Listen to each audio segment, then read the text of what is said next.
Hello, I'm doctor Basith. இன்னைக்கு நம்ம IVF யார் யாருக்கெல்லாம் பண்ணுவோம் அப்படிங்கறத பத்தி பார்ப்போம். ஸோ ஃபர்ஸ்ட் உலகத்திலேயே ஃபர்ஸ்ட் ஐவிஎஃப் பண்ணது ரெண்டு சைடும் கருக்குழாய் அடைப்புக்காக பண்ணாங்க. அதாவது ரெண்டு சைடு ஃபெலோப்பியன் டியூபும் பிளாக்கா இருக்கிறவங்களுக்காக ஐவிஎஃப் முதல்ல பண்ணாங்க. பட் அதுக்கப்புறம் நிறைய இண்டிகேஷன்ஸ் வந்துருச்சு.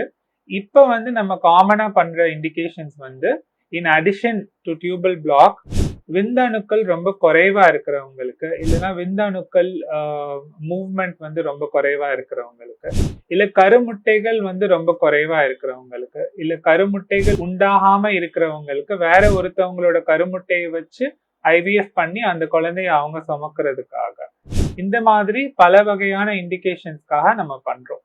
பட் இப்போ ரொம்ப ரீசெண்டா குழந்தைங்களுக்கு ஏதாவது ஒரு ஜெனட்டிக் கோளாறு இருக்கும் போது அந்த கோளாறு இல்லாம நல்ல ஹெல்தியான குழந்தையா வேணும் அப்படின்னு பாக்குறவங்களுக்கு நம்ம ஐவிஎஃப் மூலமா எம்ப்ரியோவை செலக்ட் பண்ணி ப்ரீ இம்ப்ளான்டேஷனை டெஸ்ட் பண்ணி அந்த நல்லா இருக்கிற எம்ப்ரியோஸ், ஜெனட்டிக்லி ப்ராப்ளம் இல்லாத எம்ப்ரியோஸை டிரான்ஸ்ஃபர் பண்ணி கன்சீவ் ஆகும் போது அவங்களுக்கு அந்த ஜெனட்டிக் ப்ராப்ளம்ஸ் இல்லாமையும் இருக்கலாம். ஸோ இந்த மாதிரி நிறைய இண்டிகேஷன்ஸ் இருக்கு ஐவிஎஃப். மேற்கொண்டு நம்ம அடுத்த டாபிக்ஸ் வேற வேற வீடியோஸ்ல நம்ம எக்ஸ்ப்ளோர் பண்ணி பார்ப்போம்.